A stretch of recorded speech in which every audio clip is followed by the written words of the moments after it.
एक चीज यकीन दिला देता हूं, एक महराज दिन मलिक को आज अरेस्ट कर दिया है, हजारों महराज दिन हम डिस्ट्रिक्ट डोडा के अंदर पैदा करेंगे और हम देखेंगे कि गवर्नमेंट कितनों को अरेस्ट करेगी। जम्मू कश्मीर को लिबर्टी की तरह ये इस्तेमाल करते हैं कि क्या इसमें एक्शन रिएक्शन मिलेगा और उसके बाद हम हिंदुस्तान के ऊपर राज करेंगे। ये चीज साबित करके कि इस वक्त कहते हैं कि हमने ये आपको दिया है या वो चीज सुविधा दी, जिस दौरान में कि 400 रुपए का सिलेंडर वो इस समय 1300 से पार हो गया है। पेट्रोल अगर 70 रुपए का था तो 100 के पार हो गया है। बिजली बिल अगर 100 रुपए का गरीब का था इस वक्त 500 से पार हो गया। सच बोला उन्होंने, इसमें कोई दो राय नहीं। ये फंडामेंटल राइट है हमारा, हम डेमोक्रेटिक कंट्री के अंदर हैं। अगर ऐसे हम अरेस्ट होते रहे तो मैं समझता हूं कि हमारी जो डेमोक्रेसी को खत्म कर देना चाहिए, जैसे दूसरी कंट्रीज में वैसे रहना चाहिए। अगर हमारे गरीब लोगों की जमीनें छीनी जा रही हैं, हर साइड से बोला जा रहा है कि ये स्टेट लैंड है, ये फॉरेस्ट लैंड है। अरे सबसे पहले तो हम हिंदुस्तानी हैं, तो ये लैंड तो हिंदुस्तान की है, तो हम हिंदुस्तान छोड़ करके कहां जाएंगे हम लोग। मजबूर होकर के आना पड़ा कि एक राइट पर्सन जो कि फंडामेंटल राइट के लिए लड़ रहा है, एक पब्लिक के लिए लड़ रहा है, गरीब अवाम के लिए लड़ रहा है, अगर उसी को ऐसे अरेस्ट किया जाए तो आज महराज दिन मलिक ने बोला कि पत्थर जो है बज रहे हैं तो कल खूनरेजी हो जाएगी। वो हम यहाँ पर अगर महराज दिन को रिलीज नहीं किया तो हम पूरा डिस्ट्रिक्ट डोडा में ऐसे प्रोटेस्ट करेंगे कि सरकार को भी जो है पता चलेगा कि हम क्या करने वाले हैं। बिस्मिल्लाहिर्रहमानिर्रहीम, अस्सलाम वालेकुम नाजरीन, मैं हूं राजा शकील।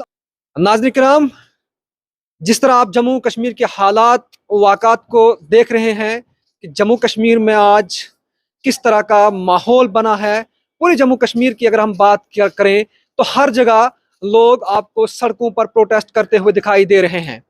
बहरहाल नाजरीन, इसी दौरान जो है जम्मू के अंदर कुछ रोज पहले जो है बुलडोजर वहां पे लगाए गए, एविक्शन ड्राइव वहां पे हुई और वहां मलिक मार्केट के अंदर जो शोरूम था एक, उसको गिराया गया। उसी दौरान जो है आम आदमी पार्टी के लीडर जो है महराज दिन मलिक वहां पर मौजूद थे, जो मीडिया के अंदर अपने ख्यालात रख रहे थे। और कल जो है महराज दिन मलिक को उस इवेंट के बाद जो है अरेस्ट कर दिया गया। और आज इस वक्त मेरे साथ आम आदमी पार्टी के कार्यकर्ता, ठाठरी के जो आम आदमी पार्टी के वर्कर हैं, वो इस वक्त यहाँ पर मौजूद हैं। इनसे जानना चाहता हूँ कि आखिर ये किस वजह से यहाँ पे इकट्ठा हुए। सर, सबसे पहले आपका खैर मकदम है। Sir, thank you very much. Sir, आपसे जानना चाहता हूँ, सबसे पहले आप अपना नाम बता दीजिए और आपसे जानना चाहता हूँ कि क्या वजह है, आज आपको क्यों मीडिया के सामने आना पड़ा। सर, सबसे पहले तो मैं आपको बता देना चाहता हूँ कि मेरा नाम तुलसीदास शर्मा है। मैं ठाठरी का रहने वाला हूँ और क्या बोलते हैं, आम आदमी पार्टी से ताल्लुक़ रखता हूँ। परसों जब मैंने मीडिया देखा और ये सुना कि हमारे एक होनहार लीडर महराज दिन मलिक को जो जम्मू के अंदर अरेस्ट किया गया, तो अरेस्ट जब किया गया, जो मीडिया में मैंने देखा कि आखिर किस बिना के ऊपर अरेस्ट किया गया, तो मुझे लगा कि ये बहुत ही गलत हुआ है, क्योंकि गवर्नमेंट ने ये छानबीन करी नहीं है कि अगर उनको वहां पर वो बात बोलने की जरूरत पड़ी तो आखिर क्यों पड़ी उनको।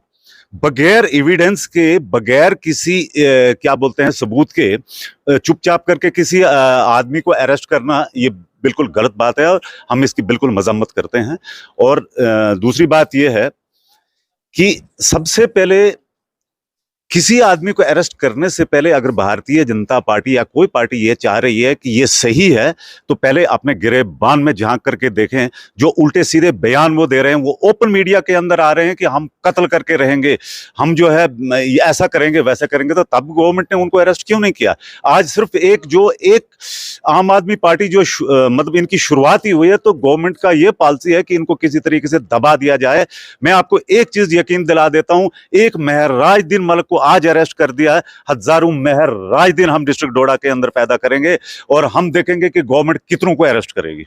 सर, आपसे जानना चाहता हूं, जिस तरह से इल्जाम लगाया गया है कि महराज मलिक वहां पे भड़काऊ भाषण दे रहे थे, तो आखिर क्या वजह है? आपने कहा कि वीडियो मैंने देखा है, क्या भड़काऊ भाषण था वहां पे? देखिए, सबसे पहले तो मैं ये बता रहा हूं कि जो इन्होंने इल्जाम लगाया कि जो भड़काऊ भाषण दे रहे थे, कि पत्थरबाजी हुई, मुझे एक चीज की समझ नहीं आ रही है कि पूरा इसको क्या बोलते हैं, फिल्म को मैंने देखा हुआ है।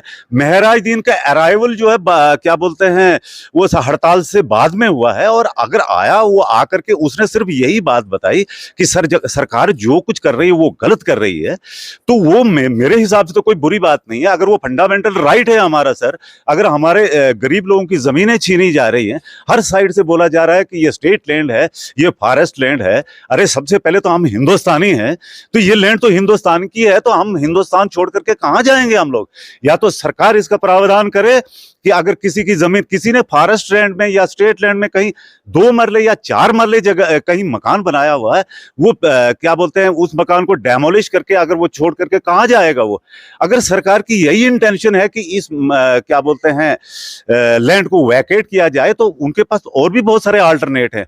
फॉर एग्जाम्पल, वो उन्हीं मकानों को जो है रिनोवेट करके वहां पर गवर्नमेंट बिल्डिंगें बनाएं, ताकि गवर्नमेंट, अभी अगर आप ठाठरी की हालत देखोगे, तकरीबन 50% गवर्नमेंट क्या बोलते हैं ऑफिस जो है ना रेंट बेस के ऊपर ले रहे हैं, ठीक है नहीं? दूसरा, अगर ऐसा ही करना है सरकार ने, तो कम से कम उन लोगों से रेवेन्यू लेकर के, उनको एक लगान लेकर के उन लोगों को जो है जहां पर थे वहां पर रखा जाए। आप मुझे बता रहे, सरकार बोल रहे कि हम इनको रिहैबिलिटेट कर रहे हैं। एक साइड में आप हमारे मकान तोड़ रहे हो और दूसरी साइड में आप रिहैबिलिटेशन की बात कर रहे हो। ये कतई हमें मंजूर नहीं है और हम इसकी बिल्कुल मजम्मत करते हैं। सर, आपसे ये भी जानने की कोशिश करूंगा, जिस तरह आपने कहा कि वहां पर जो महराज-दीन मलिक ने कहा सरकार के खिलाफ जो बयान दिया उसने कि सरकार सही नहीं कर रही है, लेकिन अगर कोई सरकार के खिलाफ बोलता है उसको अरेस्ट किया जाता है। देखिए, सबसे पहले तो महराज-दीन मलिक को अरेस्ट करना जो टोटल गलत बात है, क्योंकि आम आदमी पार्टी की लीडरशिप से पहले वो एक इलेक्टेड बॉडी भी है, एक डीडीसी है। कम से कम किसी ऑर्गेनाइजेशन से ये बात करनी चाहिए थी, जो इलेक्टेड बॉडीज को कैसे अरेस्ट किया जाता है, उसकी कितनी समरी पावर्स है। कभी गवर्नमेंट ने इस चीज को सोचा? अगर डिप्टी कमिश्नर काहरा में जाकर के अगर महराज-दीन मलिक उनसे सवाल करता है कि आप यहाँ पर आए किस लिए, जब एडमिनिस्ट्रेशन ही नहीं है, जब काम ही नहीं हो रहा, तो इसमें कौन सी बुरी बात है? मुझे तो कोई अच्छी लगा ही नहीं है इसमें कि कोई गलत बयान दिया है उन्होंने। हाँ, ये जरूर बोला है उन्होंने कि भाई अगर क्या बोलते हैं यहाँ पर खून क्या बोलते हैं बहेगा, आज तो पत्थर टूट रहे हैं और कल क्या बोलते हैं खून रेजी होगी। सच बोला है उन्होंने, इसमें कोई दो राय नहीं। ये फंडामेंटल राइट है हमारा, हम डेमोक्रेटिक कंट्री के अंदर हैं। अगर ऐसे हम अरेस्ट होते रहे तो मैं समझता हूं कि हमारी जो डेमोक्रेसी को खत्म कर देना चाहिए, जैसे दूसरी कंट्रीज में वैसे रहना चाहिए। तो नाज़रीन, जिस तरह से शर्मा जी ने कहा कि महराज-दीन मलिक को उसके बयान देने पर अरेस्ट किया गया है, और अगर इसी तरह से होता रहा तो डेमोक्रेसी जिस मुल्क जो है डेमोक्रेसी की बुनियाद पे खड़ा है, और जिस मुल्क को बताया जा रहा है कि डेमोक्रेसी यहाँ पर है, अगर ऐसा ही होता रहा तो हम समझेंगे कि डेमोक्रेसी नहीं है यहाँ पर और ही कुछ राज चल रहा है। मगर और भी कुछ हजरात हमारे साथ जुड़े हुए हैं, इनसे भी बात कर। सर, क्या कहना चाहेंगे? पहले तो मैं आपके चैनल का और शकील साहब आपका बहुत बहुत शुक्रिया अदा करता हूँ। मैं सोशल एक्टिविस्ट मंसूर अहमद, तहसील फक्सू से, डिस्ट्रिक्ट डोडा से बिलोंग करता हूँ। ये बहुत नाइंसाफ़ी की बात है कि इस वक्त एक डीडीसी को अरेस्ट करना, तो इससे तो साफ जाहिर होता है कि जितने भी सरपंच हजरात, जितने भी मेंबर हजरात हैं, या कल को कोई एमएलए अगर अपने ओहदे, अपने इसके लिए वेलफेयर के लिए कोई हक की बात करेगा तो उसको भी अरेस्ट किया जाएगा। तो इसकी हम कड़े शब्दों में मजम्मत करते हैं कि इस वक्त उन्होंने ऐसा कौन सा कत्ल किया है कि जिसकी वजह से उनको डिटेन किया गया। यही तो है कि गरीब आवाम की आवाज़ जो है उन्होंने बुलंद की, जबकि पथराव जो है उससे पहले हुआ था और बयान उन्होंने बाद में दिया। और उसके अलावा भी अगर सेंट्रल गवर्नमेंट का ये दावा था कि 2022 तक जो है हर एक का आशाना हम बनाएंगे, लेकिन 2023 में जो इस वक्त देखा जा रहा है, खास करके जम्मू कश्मीर के अंदर, और जो 2023 में अभी उन्होंने ये चलाया कि हर एक का जो आशियाना है उसको तोड़ दिया जाएगा, क्योंकि ये ज़मीन जो है ये हम लोगों की है और लोग ही सरकार को चुनते हैं। लेकिन वो इसलिए नहीं चुनते हैं कि वो कल सरकार जो है हमारे आशियानों को तोड़ा जाएगा और जो उनके मन में होगा वो करेंगे। इससे पहले तो कहते थे कि जम्मू कश्मीर के अंदर जो है हमने पथराव बंद किया था, लेकिन आज देखने को मिल रहा है कि जम्मू के अंदर अगर पथराव हो रहा है तो इसका कारण क्या है? ये भाजपा की जो सियासत इस वक्त है और भाजपा जो करना चाहती है, जैसे कि सब जम्मू कश्मीर के अंदर नहीं बल्कि पूरे हिंदुस्तान के अंदर सबको मालूम है कि जम्मू कश्मीर के अंदर जो चल रहा है इस वक्त, स्टेट को यूटी में बदल दिया और यहाँ पर जो जितने भी इसलिए इनको ऑनलाइन किया गया डॉक्यूमेंट को, ताकि सबका पता चल जाए। और जिनकी ज़मीनें हैं यहाँ पर, ये हम जम्मू कश्मीर के लोगों की ज़मीन है, ये इनको मिलनी चाहिए। और इसीलिए एलजी साहब ने खुद ये बयान में कहा है कि हम जिसके जो गरीब तबका है उनको हम 5 या 10 मरले ज़मीन देंगे। लेकिन आपने बखूबी देख लिया कि ठाठरी के अंदर भी एनक्रोचमेंट ड्राइव चली, तो वहां पर वो कौन से बड़े थे जिनके पास 50-50 कनाल की जमीन थी, वो एक एक घर जिनके पास था 2 मरलों में उनका भी मकान तोड़ दिया। हम एलजी साहब से भी ये रिक्वेस्ट करते हैं कि अगर आपने मीडिया के अंदर रिटर्न के जरिए नहीं दिया, आपने सोशल मीडिया के जरिए हम तक ये बात पहुंचाई कि गरीब आवाम के साथ नहीं छेड़ा जाएगा, लेकिन आज वही चीज जम्मू कश्मीर और बल्कि डोडा डिस्ट्रिक्ट के अंदर भी हो रहा है। तो ये ऐसा क्यों हो रहा है? अगर आप बोल रहे हो मीडिया के सामने तो ये चीज लोगों को रिटर्न में देनी चाहिए। आज किसी को भी नोटिस नहीं मिल रही है कि आप नोटिस पहले दे रहे हो और उसके बाद आप ड्राइव चला रहे हो। अगर नोटिस किसी को मिलती है उसके बाद वो अपने कागज पेश नहीं करता है, उसके बाद अगर उसके ऊपर इंक्रोचमेंट ड्राइव चलाएंगे तो फिर मानने वाली बात है। मंसूर साहब, आपने जिस तरह से बात की कि जहां एक तरफ से प्रधानमंत्री का नारा था कि जम्मू कश्मीर के अंदर, हिंदुस्तान के अंदर कोई भी मकान के बिना नहीं रहेगा, लेकिन वहीं जो है जम्मू कश्मीर के अंदर या पूरे हिंदुस्तान की बात करूं तो लोगों के मकानों को तोड़ा जा रहा, लोगों के छतों को तोड़ा जा रहा। आखिर क्या वजह है, क्यों तोड़ना पड़ रहा है? वजह यह है कि जिस तरह से इस जम्मू कश्मीर को लिबर्टी की तरह ये इस्तेमाल करते हैं कि क्या इसमें एक्शन रिएक्शन मिलेगा और उसके बाद हम हिंदुस्तान के ऊपर राज करेंगे, ये चीज साबित करके कि इस वक्त कहते हैं कि हमने ये आपको दिया है या वो चीज सुविधा दी, जिस दौरान में कि 400 रुपए का सिलेंडर वो इस समय 1300 से पार हो गया है। पेट्रोल अगर 70 रुपए का था तो 100 के पार हो गया है। बिजली बिल अगर 100 रुपए का गरीब का था इस वक्त 500 से पार हो गया। किस चीज की रिहाई हमारे को मिल रही है? कौन सा रेंट? एक मोबाइल का एसएमएस, एक मोबाइल की ट्रांजैक्शन के उससे लेकर के जितनी भी फैसिलिटीज गरीब आवाम की है उनको दबाया जा रहा है। जितने भी उसके बीच में जिनके बड़े बड़े डिप्टी सीएम का जो मकान है अभी तक उनके ऊपर इंक्रोचमेंट ड्राइव नहीं उन्होंने की, क्योंकि जितने भी करप्शन वाले हैं वो जाकर के उनके साथ मिलते हैं। आज की डेट में अगर किसी भी जगह पर देखा जाए तो हम ये पार्टी के बेस पे नहीं, या हमारा ये इस वक्त जो डीडीसी है इसके अलावा भी मैं एक सोशल वर्कर के नाते पर ये कहना चाहता हूं कि इस वक्त गरीब आवाम के साथ जुल्म हो रहा है, जिसकी कहीं पहुंच नहीं है। अगर वो अपने हक के लिए आवाज नहीं उठा रहा है तो उसका हक भी दबाया जा रहा है। जमीन हम लोगों की है तो हम लोगों की से वो जमीन छीनी जा रही है। क्या इसीलिए सरकार बनाई गई है? क्या इसीलिए लोगों ने वोट किया था कि आप हमारी जमीन को छीनो, आप हमारे 370 को छीनो, 35A को छीनो? और ये है इस वक्त आज तक वो इलेक्शन नहीं करवा रहे हैं। अगर इलेक्शन वो करवाते तो इस वक्त हमारा जो है गवर्नर शासन यहाँ पर नहीं चलता, जिसके आगे किसी की सुनवाई नहीं है। आप सबको मालूम है कि इस वक्त कौन सा महकमा है जो प्रोटेस्ट नहीं कर रहा है, जो अपने हक के लिए लड़ाई नहीं लड़ रहा है। हर तरफ से यहाँ से लूट चल रही है, चाहे वो किसी भी साइड से ले लो, राशन के साइड से ले लो, बिजली बिल के साइड में, पावर प्रोजेक्ट हमारे यहाँ है। इस वक्त यहाँ पर जो स्लाइडें हो रही है, हमारे लोग मर रहे हैं। हमारे चनाब में पानी बढ़ रहा है प्रोजेक्टों की वजह से, लेकिन लाइट हमें देखने को नहीं मिल रही है। हम तरसते हैं लाइट के लिए, जो कि गवर्नमेंट की तरफ से हमें ऑर्डर दिया जाता है 24 घंटे में 12 घंटे का शेड्यूल। लेकिन मैं दावे के साथ कहता हूँ, प्रूफ है मेरे पास में कि 6 से 7 घंटे हमें लाइट मिलती है। पिछली बार डीसी साहब का प्रोग्राम हुआ था, मैंने उनको भी ये कहा था कि हमारे पास 6 से 7 घंटे की लाइट मिलती है, लेकिन बिजली बिल में कमी नहीं होती है। अगर इस वक्त नोटिस में दिया जाता हमें कि 24 घंटे से 12 घंटे का लाइट है, तो हमें नोटिस में 50% फिर 400 से लेकर 200 का बिल आना चाहिए। लेकिन उसमें जो है बढ़ोतरी होती है, एटीएम का चार्ज अलग से, वो कोई चीज ही नहीं है जिसमें हमारा चार्ज एक्स्ट्रा नहीं हुआ। तो क्या फैसिलिटी हमारे लिए गवर्नमेंट कर रही है? बहुत बहुत बहुत शुक्रिया। मैं इससे पहले जो है शर्मा साहब से एक सवाल जरूर जानना चाहूंगा, एक बात जानना चाहूंगा आपसे। मैं जानने की कोशिश करूंगा, जिस तरह से भारतीय जनता पार्टी मौजूदा सरकार का ये दावा है कि हम जम्मू कश्मीर के लोगों के लिए हैं, हम हिंदुस्तान के लोगों की भलाई के लिए काम कर रहे हैं, और आखिर आपने देखा होगा कि जम्मू कश्मीर के अंदर लोगों के मकान तोड़े जा रहे हैं, माएँ गरीब लोग जो है रो रहे हैं। आखिर उन लोगों की बीजेपी की सरकार क्यों नहीं सुन रही है? देखिए, सबसे पहले मैं एक चीज बता देना चाहता हूं आपको।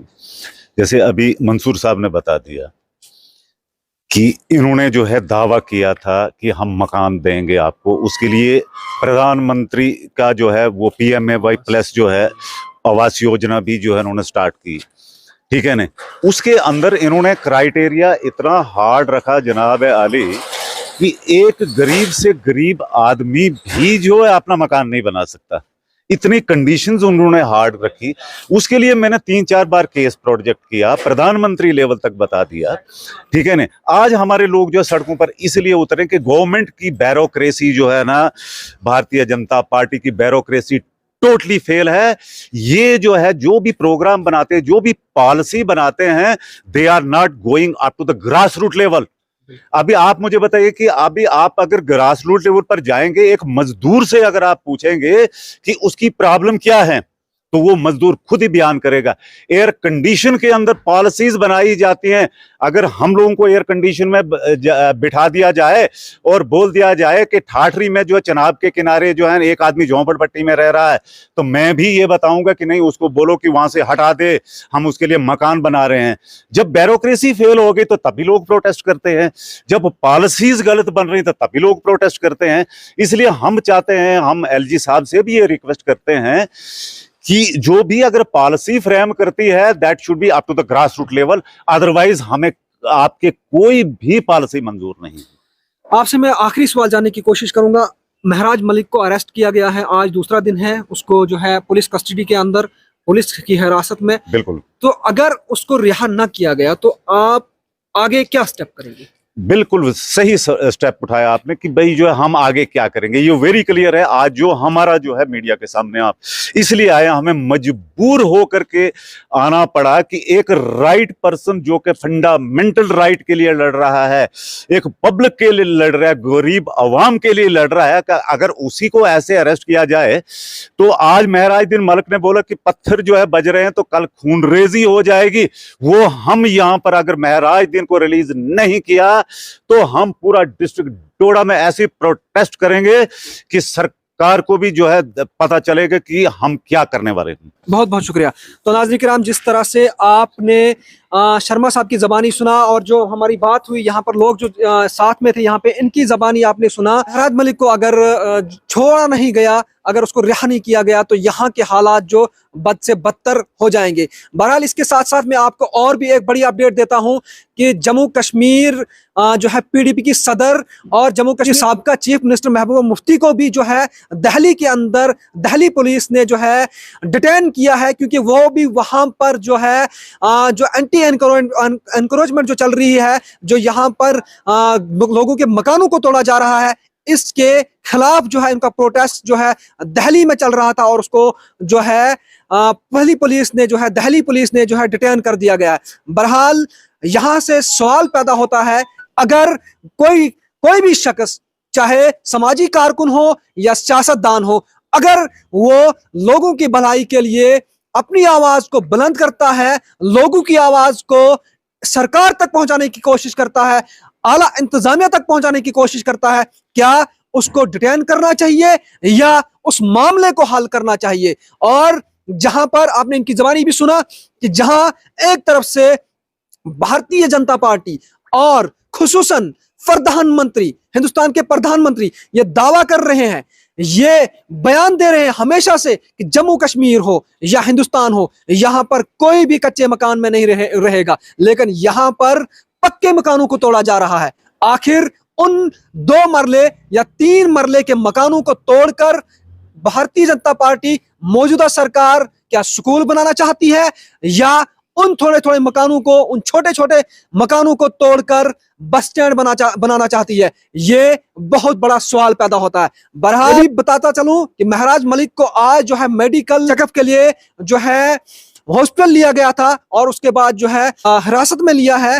नाजरीन, मुझे दीजिए इजाजत। कैमरामैन ताहिर रियाहत के साथ, खुदा हाफिज।